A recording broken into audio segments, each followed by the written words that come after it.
Chapter 4. If you will return, O Israel, return to me, declares the Lord. If you put your detestable idols out of my sight and no longer go astray, and if in a truthful, just, and righteous way you swear, as surely as the Lord lives, then the nations will be blessed by him, and in him they will glory.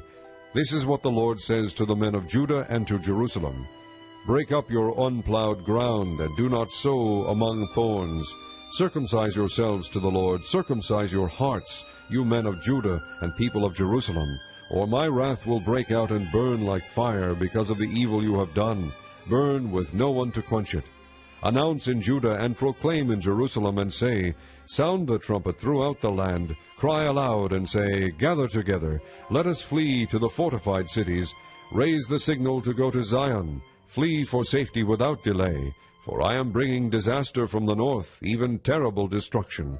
A lion has come out of his lair, a destroyer of nations has set out. He has left his place to lay waste your land. Your towns will lie in ruins, without inhabitant. So put on sackcloth, lament and wail, for the fierce anger of the Lord has not turned away from us. In that day, declares the Lord, the king and the officials will lose heart, the priests will be horrified, and the prophets will be appalled. Then I said, Ah, sovereign Lord, how completely you have deceived this people and Jerusalem by saying, You will have peace, when the sword is at our throats. At that time this people in Jerusalem will be told, A scorching wind from the barren heights in the desert blows toward my people, but not to winnow or cleanse. A wind too strong for that comes from me. Now I pronounce my judgments against them. Look, he advances like the clouds, his chariots come like a whirlwind, his horses are swifter than eagles. Woe to us, we are ruined. O Jerusalem, wash the evil from your heart, and be saved. How long will you harbor wicked thoughts? A voice is announcing from Dan, proclaiming disaster from the hills of Ephraim. Tell this to the nations, proclaim it to Jerusalem. A besieging army is coming from a distant land, raising a war cry against the cities of Judah. They surround her like men guarding a field, because she has rebelled against me, declares the Lord. Your own conduct and actions have brought this upon you.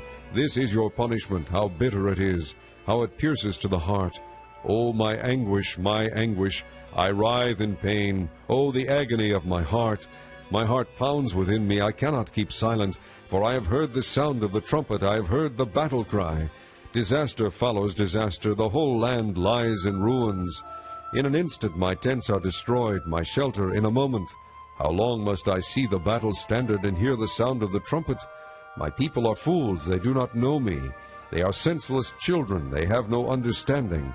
They are skilled in doing evil, they know not how to do good.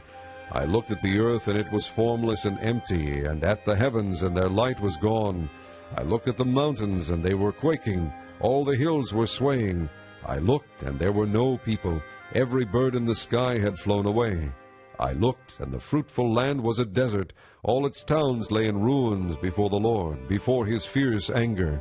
This is what the Lord says, The whole land will be ruined, though I will not destroy it completely. Therefore the earth will mourn, and the heavens above grow dark, because I have spoken and will not relent. I have decided and will not turn back. At the sound of horsemen and archers, every town takes to flight. Some go into the thickets, some climb up among the rocks. All the towns are deserted, no one lives in them. What are you doing, O devastated one? Why dress yourself in scarlet and put on jewels of gold? Why shade your eyes with paint? You adorn yourself in vain. Your lovers despise you, they seek your life. I hear a cry as of a woman in labor, a groan as of one bearing her first child, the cry of the daughter of Zion gasping for breath, stretching out her hands and saying, Alas, I am fainting, my life is given over to murderers.